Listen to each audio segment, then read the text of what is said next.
言うことを聞かない嫁は、こうするに限るわ。ちょっと、これはどういうことですか？あなたの考えなんてお見通しなのよ。残念だったわね。ここを開けてください。開けるわけないでしょ。そこでしばらく反省してなさい。気温が40度近い炎天下の中、姑はあろうことか、庭の物置に閉じ込めたのだ。それだけでも絶望するのには十分だったが、さらに、あることに気づく。姑は、これから1週間の海外旅行なのだ。このままじゃ。夫も出張中なので、助けに来る可能性は限りなく低かった。何より、手元にスマホがない。打つ手なしでは、何も考えることができなくなる。どれくらいの時間が経ったかもわからない。そんな時だった。誰か、いるんですか？その声は、あゆみさん？どうしてここに？私は忘れていた。ある人物が訪ねてくるということを。その顔を見て、泣き崩れてしまった。そして、私はある復讐を思いつく。絶対に、お母さんに復讐してやる。私も手伝うよ。それで何をすればいい？1週間後、姑は物置の刺激臭に気づき、扉を開ける。その扉は、地獄の扉だった。私の名前はあゆみ。夫のヤマトとは5年前に結婚した。結婚を機に仕事を辞めたのだが、すぐにパートとして働きに出た。少しでも顔を合わせたくない人物がいたからだ。母さんが一緒に住もうって、この前からうるさいんだよ。うるさいって、なんで急にそんなことを？それが、俺にもよくわからなくてさ。で、どうする？そうだな。結局、なし崩し的に、義実家で姑と同居することが決まった。もともと姑とは結婚前から反りが合わなかったのだ。というよりも、一方的に私を敵視していた感じだったと思う。そしていざ、同居が始まる。あゆみさん、最近家のことがおろそかになってるんじゃない？そんなことは。すると、姑はため息をつく。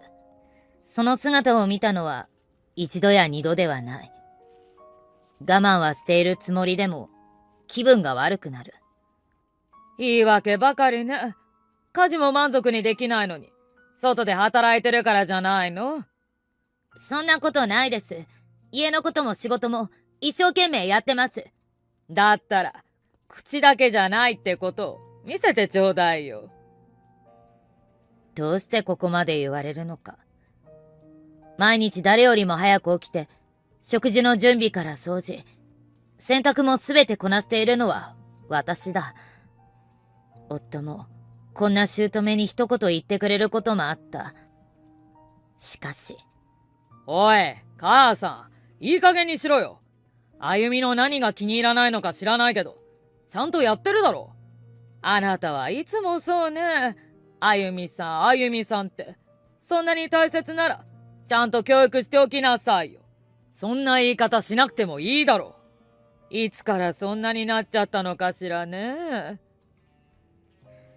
そう言うと姑はいつも自室にこもるのだ。私は姑に対して何かをしたことは一度もない。もはや、いびらないと気が済まないようにさえ見える。そんな相手をしていれば、ストレスだってたまるのは当然だ。あ、そういえば今度、優香が遊びに来るって。本当？会えるのが楽しみ。いつぶりだったかな？本当にあゆみは、優香が好きだよな。傍から見てると、姉妹に見えるよ。優香とは、夫の妹である。小柄で元気いっぱいの義妹だ。私も本当の妹のように接している。今の疲弊した生活の中で、私にとって癒しの存在だった。別にわざわざ来なくてもいいのに。姑はそうつぶやく。姑は自由奔放な義妹のことをあまりよく思っていなかった。ただ、この義妹の存在によって窮地を脱することになる。はゆみさん、久しぶり。ゆうかちゃんも久しぶりね。今はどこにいるの？今は沖縄でお友達のお店を手伝ってるよ。あ、だからそんなに焼けてるんだ。この時間は今の私にとって至福の時間だった。頻繁に会えるわけではないが、この元気な笑顔を見るだけでいいのだ。ただ、この時間を邪魔する人がいるのだが。連絡もしないでふらふらと。よくもまあ、顔を出せたものね。早速姑は、義妹にも噛みつく。しかし、義妹に同様の様子はない。対応に慣れているのだ。私は何か参考になればと、注意深く観察する。そんなこと言ってるけど、母さんこそ迷惑かけてるんじゃない？それに、この同居だって無理やり。あゆみさんが言ったの？なぜか、矛先は私に向けられる。そんなに周りに敵対して、姑自身が疲れないのかと思うほどだ。なんであゆみさんに聞くのよ。兄さんから聞いたのよ。俺？前に話してくれたでしょ？ここで話題を振られると思っていなかったのか、夫はあたふたしている。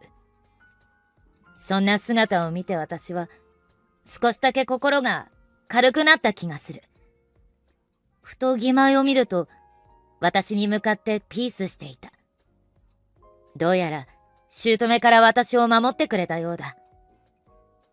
そして、姑が寝静まった後、昼間ありがとう。助かったよ。気にしないでください。あなた母さんはしつこいし。だからっていきなり俺に話を振るなよ。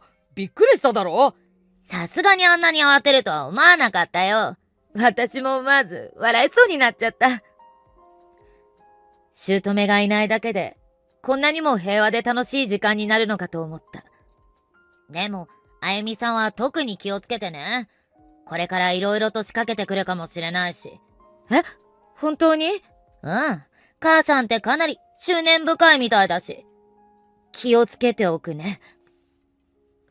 義妹は他に予定があるからと、翌日には帰っていった。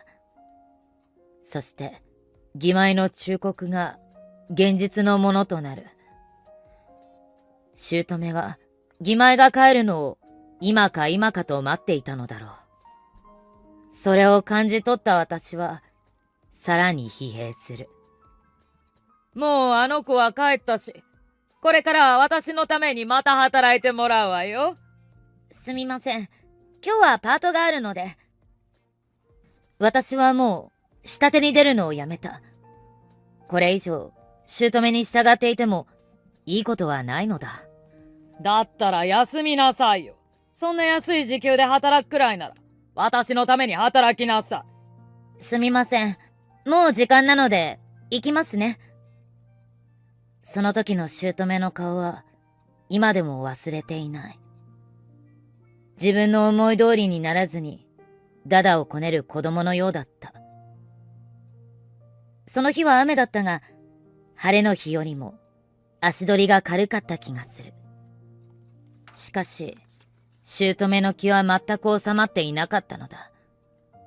ようやく帰ってきたわね。そうそう。あなたがいない間に部屋の掃除をしておいたから。そう話す姑の顔はいつになく不気味だった。そして私は書斎に走った。書斎といっても物置のような場所で、そこには昔から集めていた切手や絵はがきなどのコレクションをしまっていたのだ。部屋の扉を開けて、私は絶句した。全部、なくなってる。そして、きびすを返して、姑のもとに。ちょっと、どこにやったんですか？はあ？何のこと？私は何も知らないけど。あんなことするのはお母さんしかいませんよ。まさか、捨てたんですか？捨てる？そんなもったいないことするわけないでしょ。売ったのよ。ただのゴミかと思ってたけど、結構いい額になるのね。拳をぎゅっと握りしめる。手を出しはしないが、その拳には今までされてきたことへの憎しみが詰まっていた。子供の頃から少しずつ集めていて、その中には今は亡き祖父からもらったものだってあったのだ。なんでこんなことしたんですか？そんなの決まってるでしょ。あゆみさんが反抗的な態度を取るからよ。でも、これでわかったでしょ。どっちが上か。そんなのわかるわけないですよ。売ったものは全部買い戻してきてください。無理よ。どこで売ったか忘れたもの。どこまで醜悪なのか。そして、私と姑の関係は修復不可能なところまで行ってしまうことになる。ちょっと聞いてよ。あなたも私がいろいろ集めてたの知ってるでしょ？確か、切手とか。お母さんが私がパートに出てる間に全部売ったの。何それ？全部？何もかも全部だよ。その後、夫も姑に注意してくれたが、全く聞く耳を持たず、平然としていた。これ以上の暴走を許せるわけもなく、姑のことをよく知っている義妹に相談することに。あゆみさん、どうしたんですか？実は相談したいことがあってね。母さんのこととか？さすがゆかちゃんね。やっぱり義妹に相談して正解だと思った。すべてを説明しなくても分かってくれる。今の私にとってはありがたかった。それで母さんに仕返ししたいと。そうなんだけど、何か苦手なこととかない？苦手なことか。あ！そして義妹は苦手なことを教えてくれたのだが、それを聞いて本当にいいのか迷ってしまう。でも、本当にいいのかな？そのくらいしないと母さんはきっと何も変わらないよ。そうね。いいアドバイスをありがとう。なんとかやってみるわ。その意気だよ。私もあゆみさんを応援するから。こうして私は計画を立てることにした。まずはどうやって姑を誘い込むかだ。それだけではなく、いつ実行するかも重要である。来週から1週間、海外に旅行に行くことになったから。ずいぶん急ですね。伝えるのを忘れてたわ。それにあゆみさんは海外なんて行ったことないでしょ。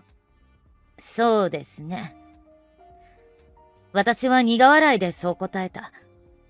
実際は大学生の頃にヨーロッパに行ったことがあったが、面白そうだと思い、嘘をついたのだ。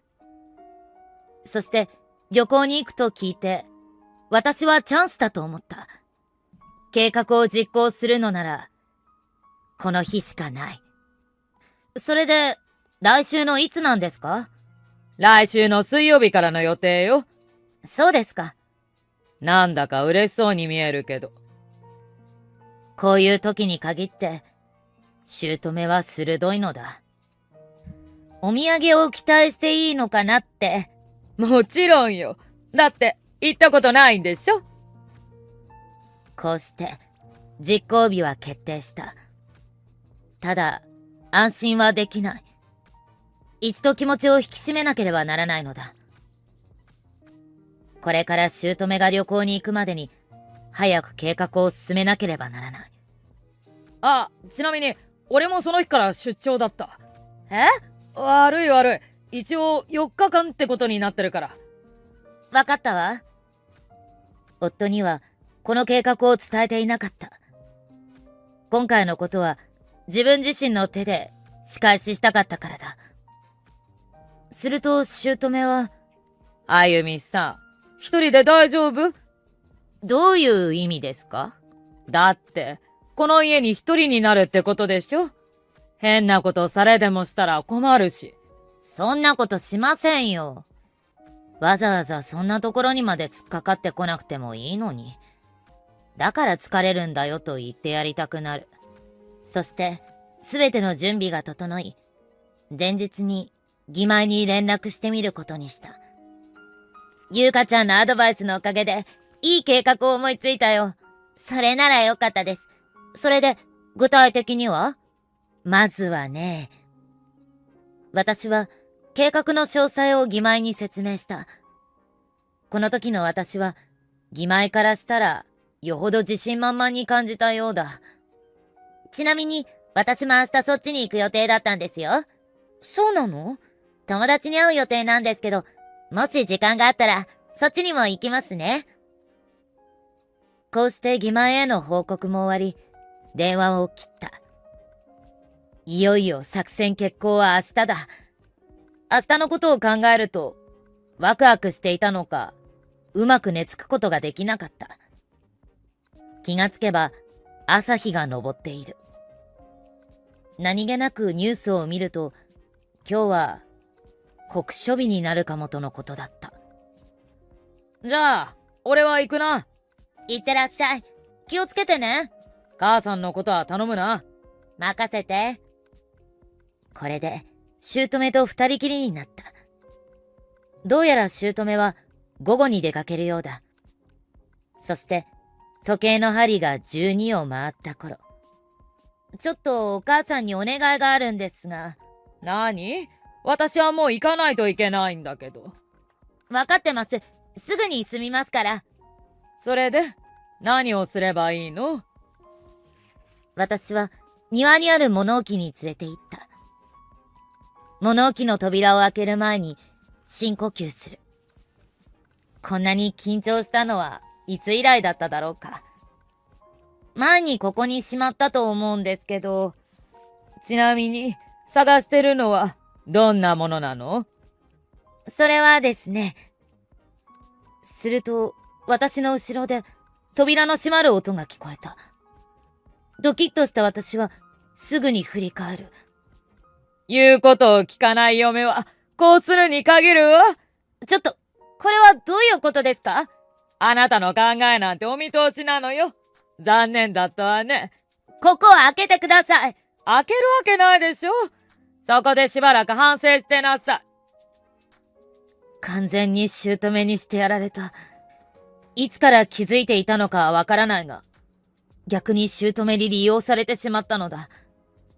しかも今日は気温が40度近い炎天下の中、庭の物置に閉じ込められてしまう。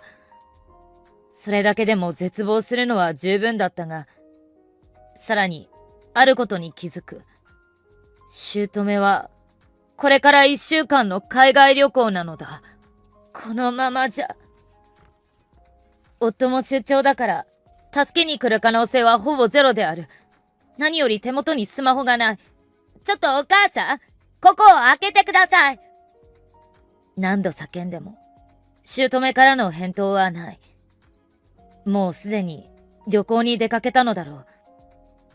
打つ手なしでは何も考えることができなくなる。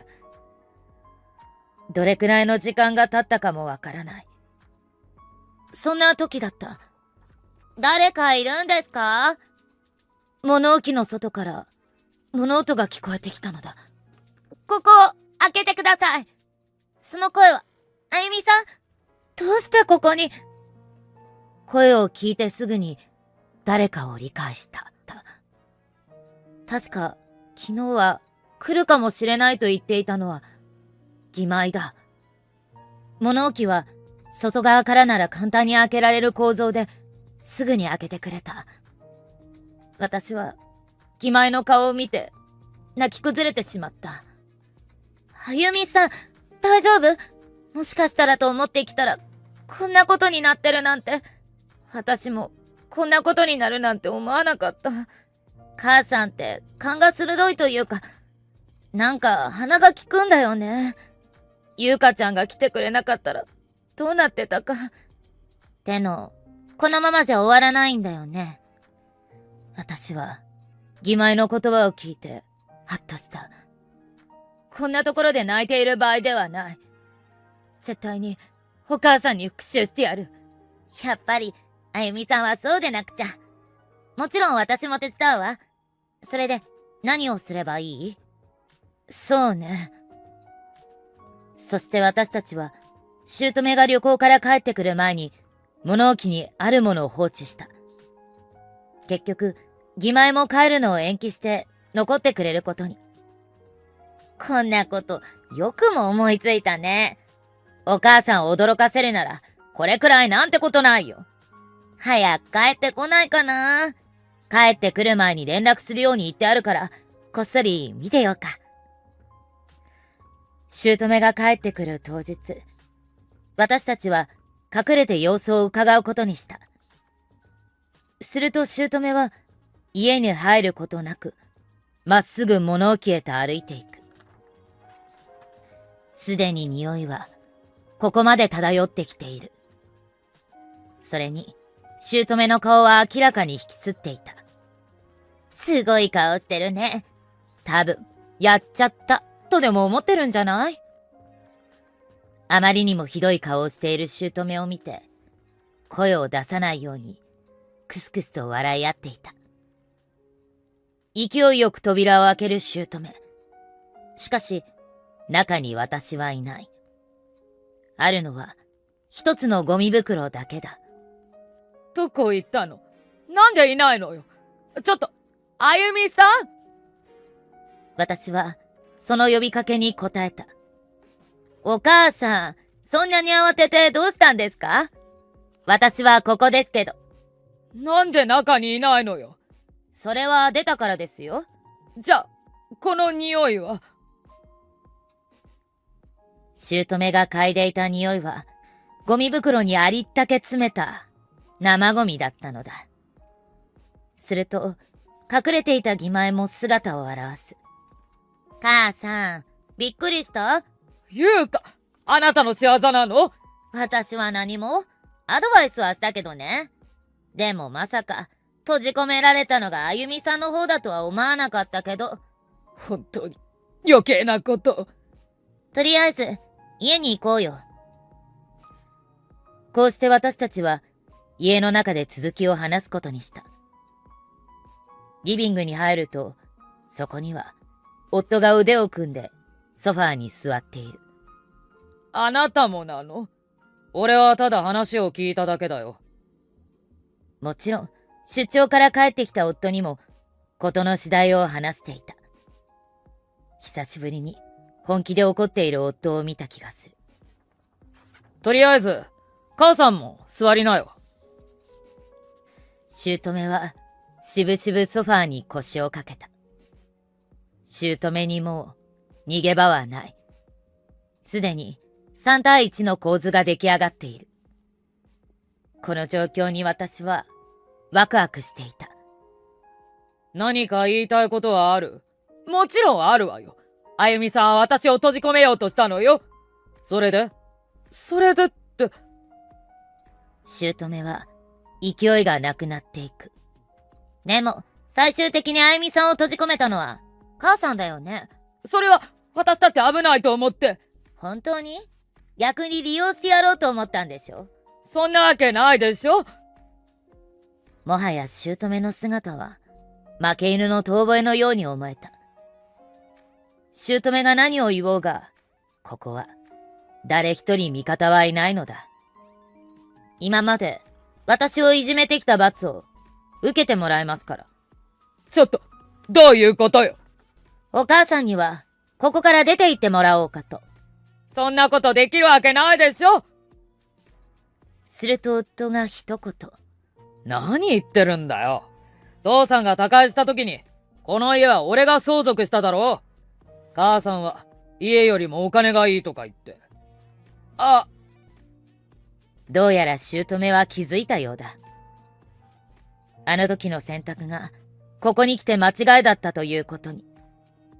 本当に、残念な人だ。まあ、そういうことなので、旅行から帰ってきて早々で悪いんですが、早めに出て行ってもらえると助かります。私は、ありったけな笑顔を姑に向ける。姑は、恐ろしくなったのか、後ずさりしていた。何か言いたいことはありますか？ただ残念ですが、ここにはお母さんの味方は一人もいませんけど。あなた、よくもそんなことを。でも今まで私にしてきたことへの仕返しをしただけですので。それから姑は黙ってしまった。言い返す気力がなくなってしまったのか、それとも何かを必死に考えているのか。ただ、これで終わりではない。姑に対する復讐はまだ続いていくのだ。その後、私たちは義実家を売りに出すことに決めた。これは3人で決めたことだ。これ以上姑が暴走しないように帰る場所をなくそうと。俺たちは引っ越すから、母さんも自分で何とかしてくれよ。ちょっと、そんなことできるわけないでしょ。だったら、おばさんに頼ったら。今さらそんなことできるわけないでしょ。どうやら、姑とその姉は仲が良くないらしい。というよりも、もともと姑は感動同然で追い出されたとのこと。だから、あそこまでひねくれてしまったのか。まあ、どうなろうと、私には関係ない。ただ一言、言ってやりたかった。もういい加減にしたらどうですか？何よ、その言い方は。だって、もうこれからは関わらないですし。それから私たちは、すぐに姑を放置して、引っ越した。後日、義妹からの連絡で、姑の近況を知ることができた。聞いた話だと、母さんは、ボロボロのアパートに住んでるらしいよ。そうなの？おばさんが言ってたよ。でも、これでよかったんだよね。そうね。これでお母さんには関わらなくて済むなら、よかったかもね。確かにあゆみさん、笑顔が増えた気がするよ。それからの私たち夫婦は、新天地で新しい生活を始めた。今でも義妹とは仲良く付き合いを続けている。これからの生活は、平和で、楽しくなるはずだ。どうも、ナレーターの葉月です。何ですかね、傲慢というかなんというか、すべて自分の思い通りにいかないと嫌な人だったんですかね。一体、亡くなったお舅さんっていうのはどんな方だったのか気になるところではありますが、皆さんはどう思われましたでしょうか？よろしければコメント欄で教えてください。また、高評価、チャンネル登録をしていただけますと励みになります。最後までご視聴いただき、ありがとうございました。